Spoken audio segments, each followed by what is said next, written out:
Hi everybody, welcome to Animigos, where we review, take apart anime and also Western cartoons. Yep. My name is Aaron. And I'm Nick. And we have quite a current show for you. It just stopped March-ish? I think it was April. It might have been. It's called Kids on the Slope, but in Japanese. I wanted you to say the Japanese. Sakamichi no Apollon. It's, okay, name the director. You know all the stuff about the music. I don't. Music, Yoko Kanno, one of my favorite lead composers, was lead composer for the Seatbelts, who did the music for Cowboy Bebop. Really like that music, and then came back to work with the same director of Cowboy Bebop, whose name is, I don't know, it's escaping me right now.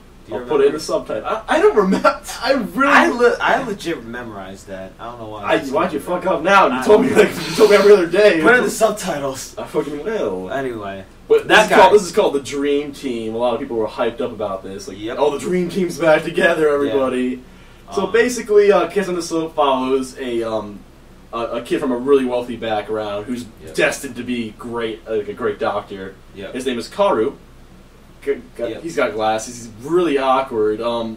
Just kind of like generic high school anime. Yeah, he gets really stressed. Like when he's like, what happens when he gets stressed out? Like he has to go on the roof. He has to cool down. Yeah, he was had really stomach problems. And that usually happens to him. He was really antisocial with the high school you went to. You didn't know anybody. Yeah. He moves around a lot. Yeah. And by the way, this is set in the 1960s. Of Japan. Japan. Which is really interesting. They touched a lot about some of the political stuff going on. Yeah, and also the soldiers and how soldiers. And I liked how they got to realism. I actually looked up some Japanese history just to get a better understanding. But it's not like you wouldn't understand without that. I don't know. I guess I'm just a nerd. And eventually Kaoru ends up bumping into someone who's in the same class named Sentaro. Yeah, Sentaro. Yeah, thank you. Sen for short. It's it's better. And they kind of develop a love-hate relationship.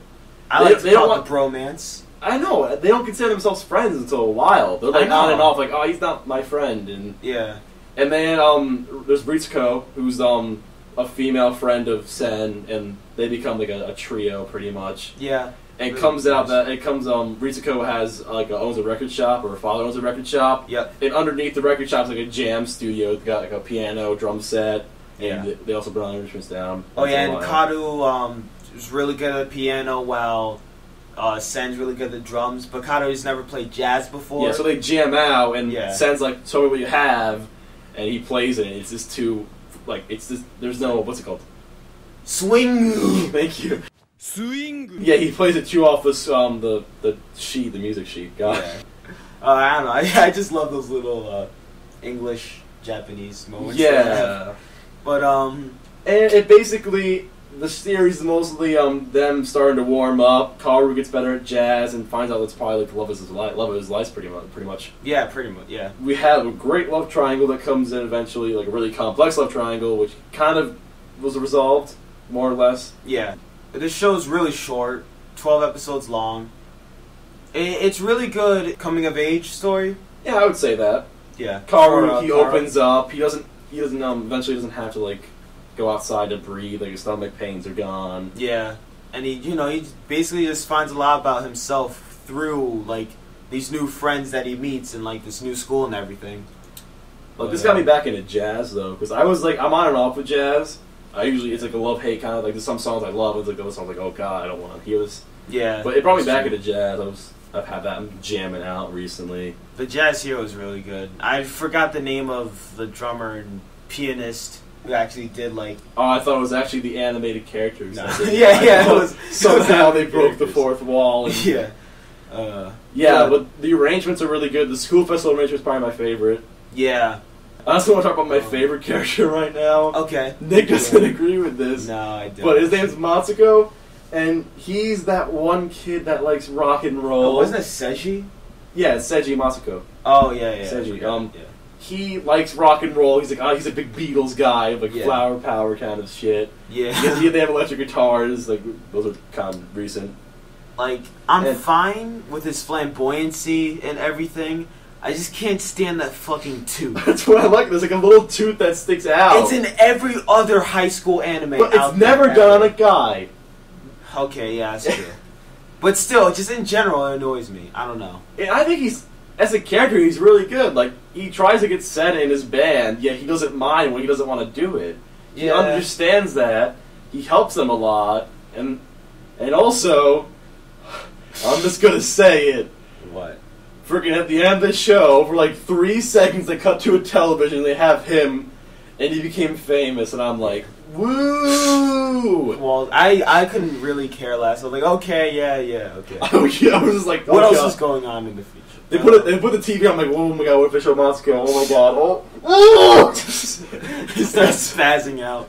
Next part, like, oh, okay, next scene. I was just like, whatever. I think it was a pretty good love story and everything. Another character I want to introduce is Brother June. June boy. Yeah, he's just that cool jazz guy. Yeah. He plays the trumpet, which is kind of weird. There's no saxophone. I'm surprised. There's no sax. Wow. Yeah, they had. Ritsuko. Yeah, her father. Her father plays the cello. Yeah, he owns the record store and he plays the cello. Yeah. So he's pretty much a badass. He's not in it that much. No, he's not, but I like it when he is. Let's talk a little bit. We have some time. Yeah, I was watching this show weekly, like every episode. Like as soon as I got home Thursday, I'm like, shit, there's new kids on the slope on. Yeah, and I did not watch it bi-weekly at all. I would like skip a week, and we would be at school every day, and Nick would be like, "You watch the episodes? You watch the episodes?" Yeah. So that would eventually push me to watch all the episodes like in one night, because I had 5 in one night. And I was like, "Oh my god." It's done so well. Everything's done well. This is like another weekend anime. You can clear this out. How long is this? Is 11 or 12?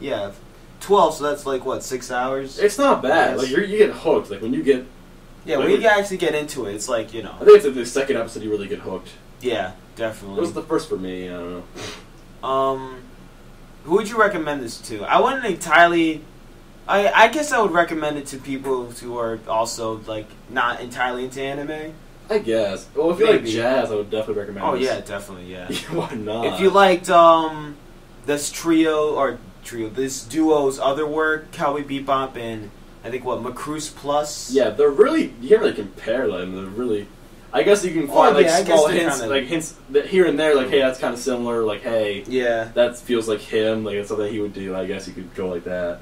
Yeah, but pretty much I love the show. I don't know about you, but no, I did like it for 2012 or like coming out of 2011, which had no good series except for Steins Gate, the greatest show ever. 2012, it started off pretty great.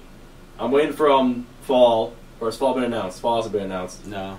Fall and winter are gonna be good. I think winter has a sequel to Steins Gate if you're curious. Of course. But I thought this was a great anime show. Yeah. You know. Fiesta.